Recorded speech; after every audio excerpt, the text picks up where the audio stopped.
Every era has its wild side, but the 1970s? That was the decade Hollywood lost its mind and didn't even try to hide it. Directors went rogue, censors quit in protest, and audiences lined up for movies so extreme they made the news for all the wrong reasons. What drives a filmmaker to make something so shocking countries ban it outright?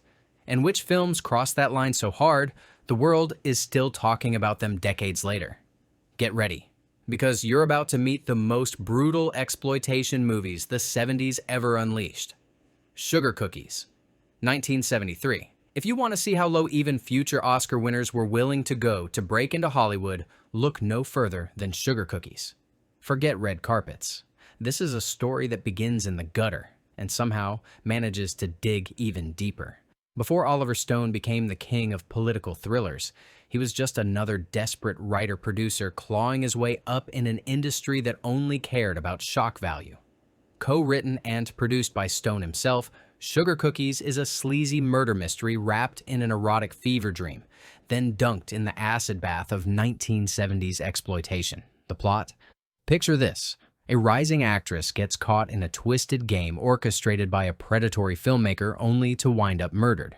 Her lover, instead of calling the cops, goes full femme fatale, grooming a replacement as bait to set up a trap for the killer. It's as if Vertigo took a hard left into midnight movie territory with every taboo you could imagine. The director, Theodore Gershuni, wanted to make a name for himself, and if that meant swiping classic Hitchcock vibes and sleazing them up with murder, manipulation, and scandal, so be it. What's wild is how Sugar Cookies became a cautionary tale for everyone involved. Oliver Stone later acted like the movie never existed. Actors tried to erase themselves from the credits, but it was too late. The film was banned across Germany, Australia, and anywhere else that didn't have a taste for unapologetic depravity. The cult grew, fueled by whispers and midnight screenings. Today, it's a lost classic with a reputation for being both unwatchable and unforgettable. If you think Hollywood is sanitized now, remember, its most decorated storytellers started out in the muck, and Sugar Cookies is all the proof you need. Ilsa, She-Wolf of the SS 1975. There are movies that offend, and then there are movies that go so far off the rails, they ignite decades of controversy and censorship. Ilsa, She-Wolf of the SS is one of those films that still has people shaking their heads and asking, how did this ever get made? The setup is a fever dream of bad taste. Ilsa, a sadistic Nazi commandant running her own prison camp, is obsessed with proving that women are stronger than men. Her methods? Torture, humiliation, and cruelty that make the Saw franchise look like a Saturday morning cartoon. Diane Thorne played Ilsa with such cold commitment, she made the character legendary and completely terrifying. There's no wink to the camera, no relief in the violence. She's all business, whether experimenting on prisoners or dispatching anyone who disappoints her. The movie gleefully piles on every exploitation trope. Women in prison cliches, wartime shock, and violence so graphic even the special effects team had nightmares. And it was all done on a shoestring budget, which only made it feel grittier.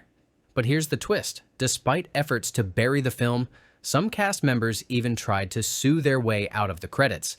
Ilsa became a global phenomenon in the midnight movie scene. It was banned almost everywhere, yet somehow still spawned sequels and inspired a wave of copycats. Why? Maybe because it doesn't pretend to have a moral. It's pure provocation, daring you to look away and then hitting you with another punch to the gut. Ilsa, She-Wolf of the SS is exploitation at its most ruthless, so notorious. It outlived the censors and became the stuff of Hollywood legend.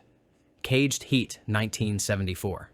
Before late-night cable turned women in prison movies into lazy punchlines, there was Caged Heat, the blueprint for the entire genre, and a crash course in how to weaponize controversy. This wasn't just trash for trash's sake. The wildest part?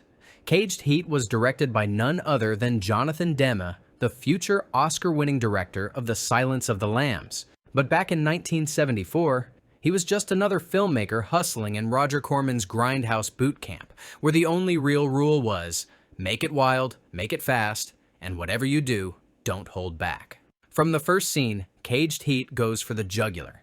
You've got the sadistic female warden, the creepy doctor running bizarre experiments, and a roster of inmates who are pushed way beyond their breaking point. It's a parade of catfights, power struggles, and over-the-top mayhem, all set in a prison where the guards are as ruthless as the convicts. Showers, riots, and a prison break so chaotic it makes modern action movies look tame. Everything's cranked to 11.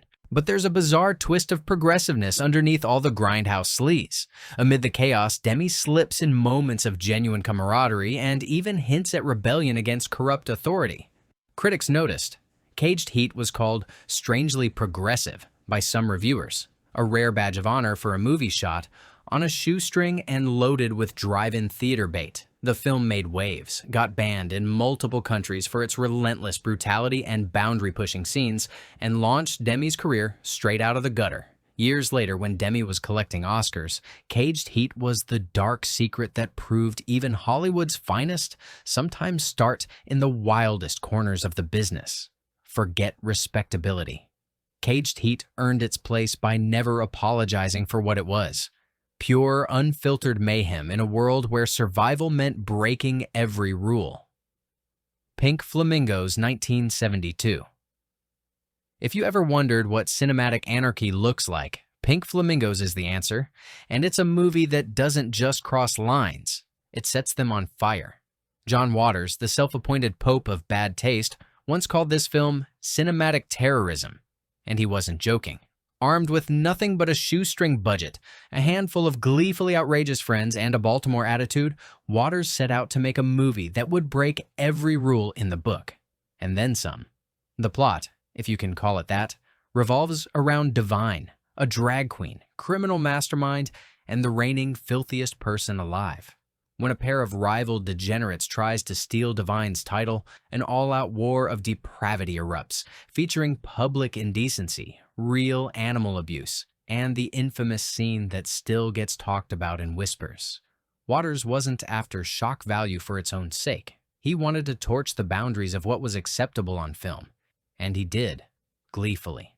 Unsurprisingly, Pink Flamingos was banned in multiple countries, censored nearly everywhere else, and condemned by moral crusaders for being beyond the pale. It got slapped with an X rating, then an NC-17, and still found its way into the Criterion Collection, a trophy for the ultimate outsider art.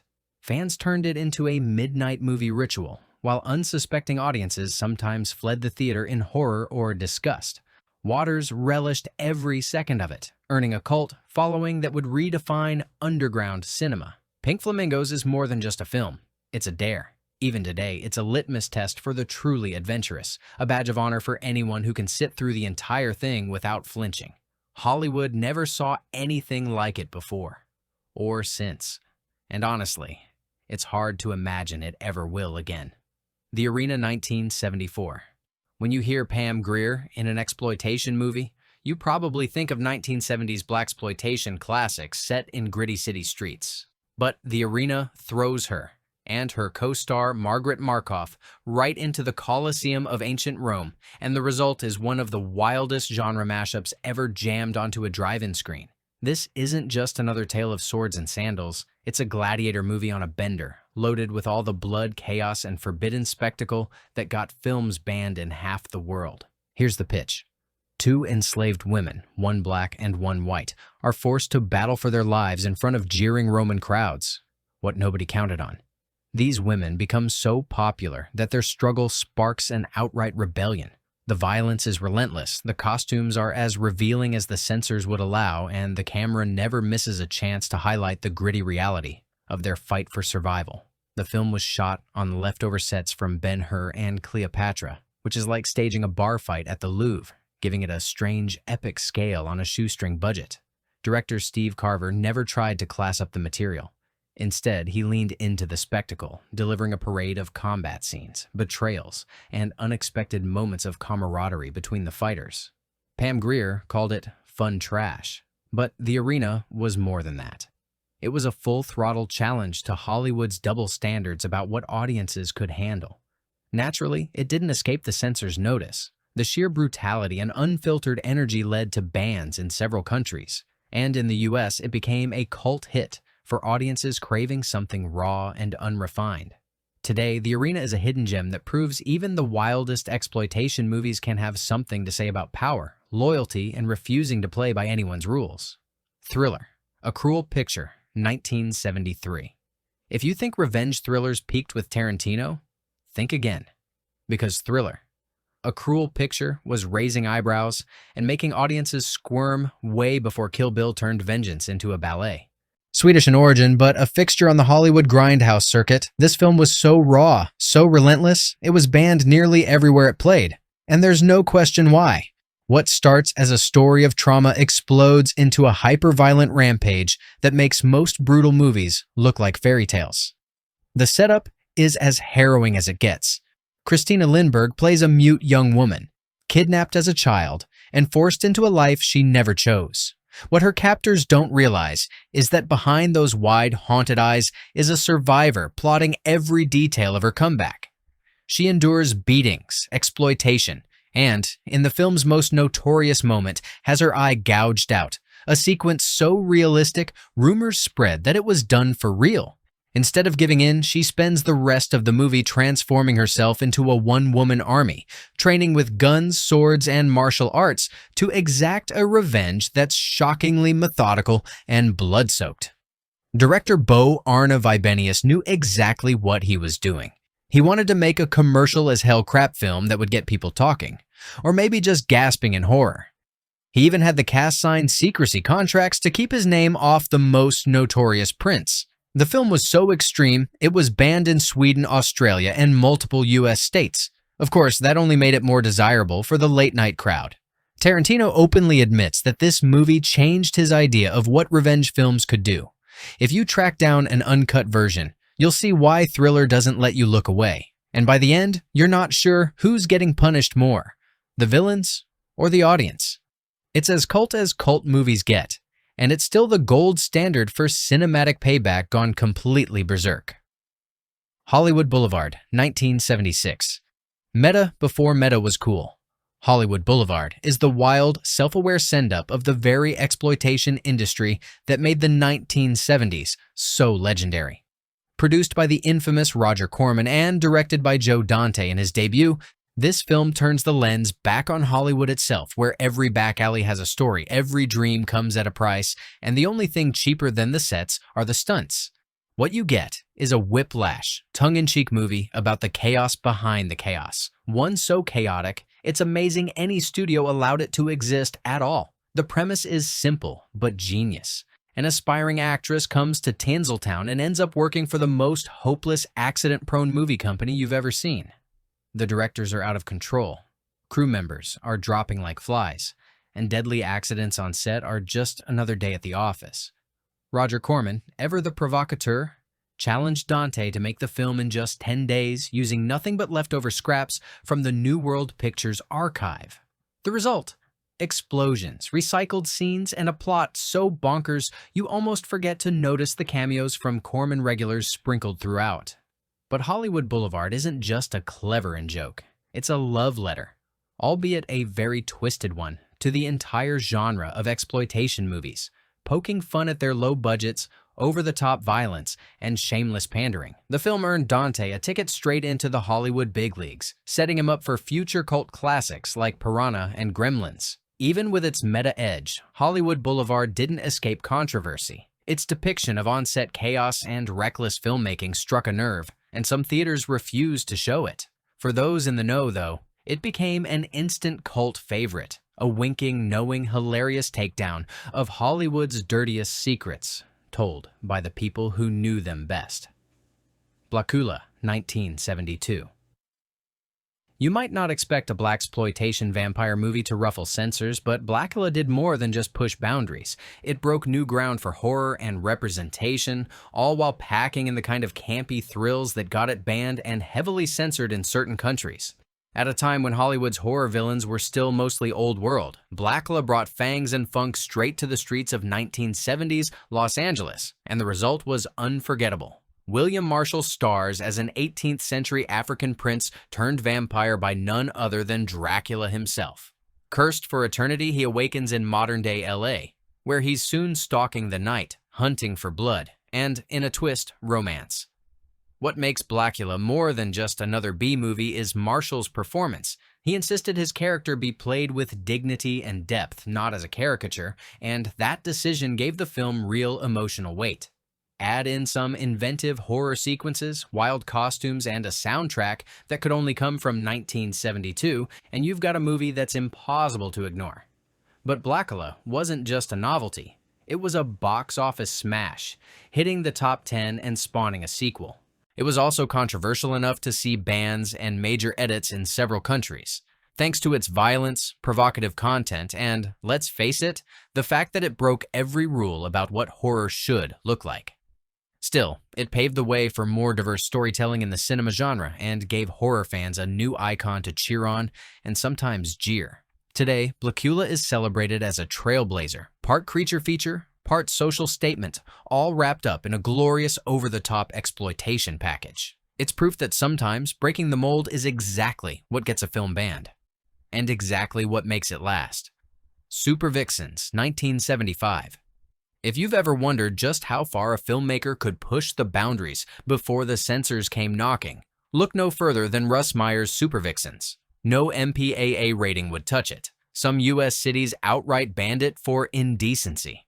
And yet, this bonkers road trip through the wildest corners of American fantasy might just be the ultimate Russ Meyer experience. Gleefully over the top, gloriously absurd, and unapologetically in your face.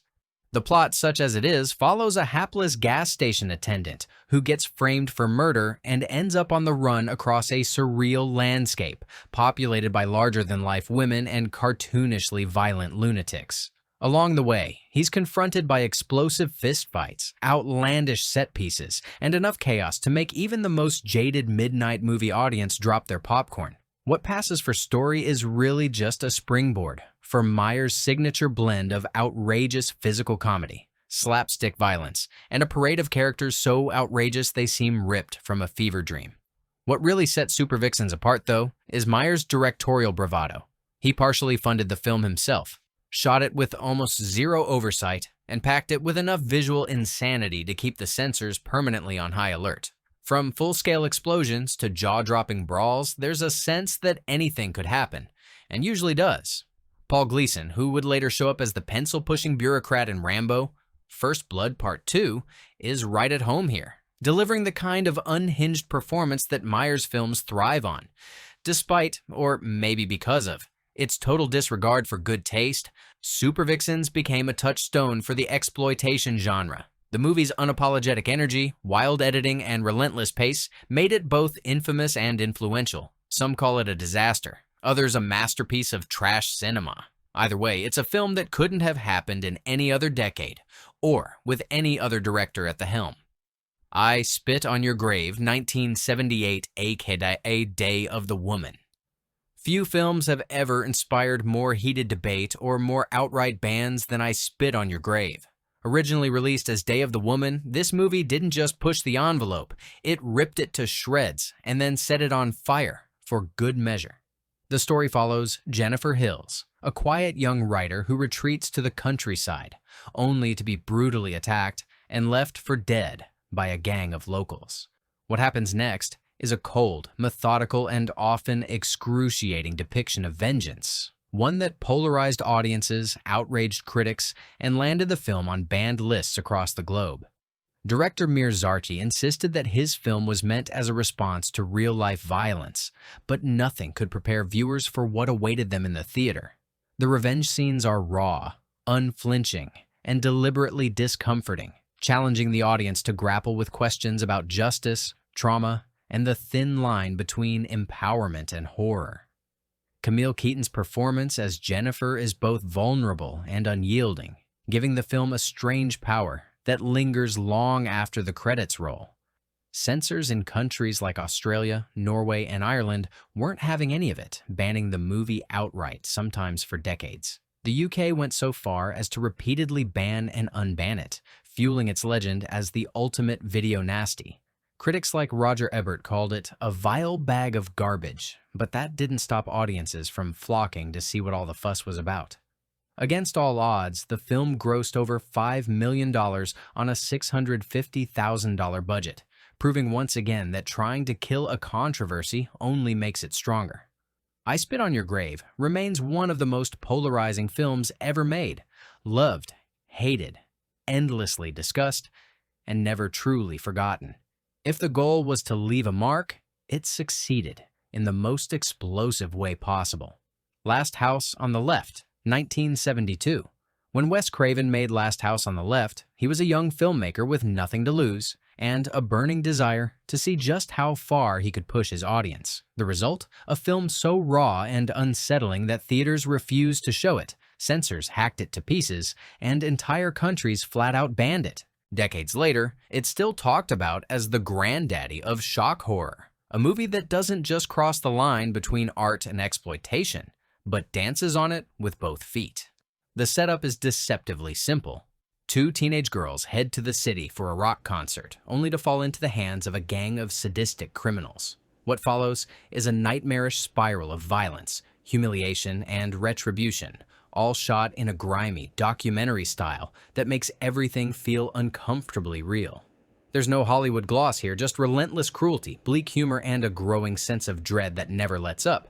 Craven's camera doesn't flinch, forcing the viewer to confront the ugly realities that most movies only hint at. The controversy was immediate and intense. In the UK, the movie was slapped with a ban that lasted years. In the US, some theaters tried to rebrand it as a true story to lure in thrill seekers, while others wouldn't touch it at all.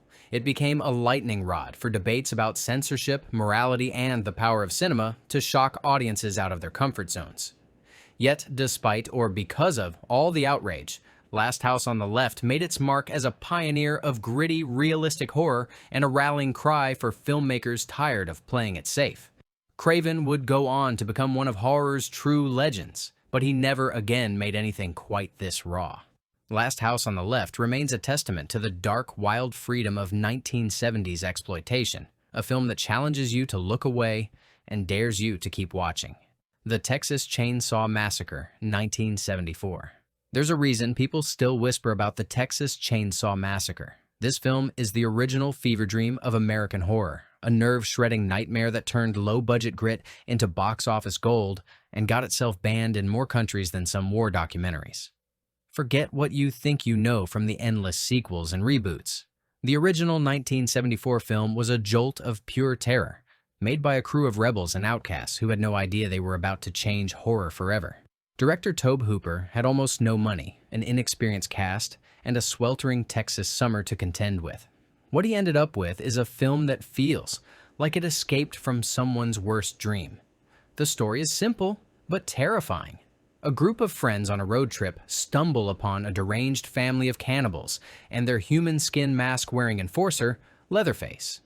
What sets Texas Chainsaw apart isn't just the violence. It's the almost documentary realism, the sweat and grime and panic that ooze off the screen. The film's intensity made it a favorite for drive-ins and midnight screenings, but also a prime target for censors. Authorities in countries like the UK, Australia, Germany, and several Scandinavian nations immediately banned the film, declaring it too disturbing for public consumption. Some American cities tried to block it as well, and the controversy only made fans more desperate to see it. Hooper didn't rely on buckets of fake blood. He used suggestion, relentless pacing, and raw atmosphere to create a sense of inescapable doom. The result? An unshakable feeling of dread that leaves you rattled long after the credits roll. Today, the Texas Chainsaw Massacre is hailed as a horror masterpiece, one that proved you don't need a big budget to scare an entire generation senseless. But make no mistake, this movie was, and in some places still is, considered too brutal, too real, and too much for polite society to handle. Fight for Your Life, 1977. Some movies go out of their way to offend, but Fight for Your Life practically wrote the book on cinematic provocation. Released at the tail end of the 70s exploitation wave, this home invasion shocker became infamous for its boundary-smashing violence, relentless racial slurs, and willingness to push every button it could find. It's a film that isn't just brutal. It's almost daring you to walk out or shut it off in disgust. The premise is simple and savage. A group of escaped convicts led by a violently racist thug break into the home of an African-American family and subject them to a night of psychological and physical torment. The film pulls no punches, plunging headfirst into taboo territory and refusing to give the audience a moment's relief. What makes it even more jarring is how director Robert Endelson frames the story. Not as a detached thriller, but as an uncomfortably close look at the ugliest corners of American society. Every insult, every blow, every desperate act is right there on the screen. Fight for Your Life was banned in the UK and several European countries almost immediately after release. American censors wrung their hands and many theaters wouldn't even screen it. But for the Grindhouse crowd, its notoriety was a badge of honor, making the film a hot commodity on the bootleg circuit. It became one of the most talked about video nasties, debated for years as an example of exploitation at its most dangerous. And yet, beneath the outrage, there's a twisted kind of catharsis as the victims finally fight back, turning the tables on their tormentors in a climax that's as explosive as it is unsettling. Fight for Your Life is not for the faint of heart or for anyone expecting restraint. It's a brutal gut punch that stands as one of the most controversial, banned, and fiercely debated films in exploitation history. The Big Dollhouse, 1971. If you've ever wondered where the women in prison genre truly found its voice, look no further than The Big Dollhouse. This is the film that kickstarted 1,000 imitators and turned a shoestring formula into a global sensation. One so loaded with violence, sadism, and over-the-top antics that censors across continents slammed the brakes on its release. At the center of it all, Pam Grier, in one of her very first starring roles, already showing the fire and charisma that would make her a legend. Set in a remote jungle prison, the movie is a wild ride from the very first frame. The inmates are tough, the guards are ruthless, and the warden is an unhinged tyrant with a taste for torture and humiliation. Director Jack Hill doesn't waste a second. He plunges you into a world where survival depends on outsmarting your enemies and never showing weakness. Every scene ups the ante. Riotous food fights, ingenious escape attempts, brutal punishments, and the kind of shower brawls that would become a grindhouse cliché for decades. But The Big Dollhouse isn't just mindless mayhem.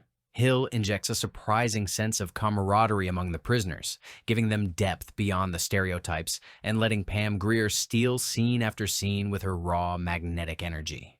The film's relentless pacing and gleeful disregard for propriety made it a hit at American drive-ins, but also earned it bans and heavy censorship across Europe, Australia, and parts of Asia. It didn't matter. The Big Dollhouse made a fortune, launched a subgenre, and cemented Pam Grier's status as an exploitation icon. It's a movie that doesn't just cross the line, it bulldozes right over it, laughing all the way. And decades later, its influence can still be seen every time Hollywood tries to go wild and ends up looking tame by comparison. Blood-Sucking Freaks, 1976. Some movies court controversy. Blood-Sucking Freaks seem to eat it for breakfast. This is one of those notorious titles that became a legend on the grindhouse circuit, not because it flirted with bad taste, but because it dove in headfirst and set up shop.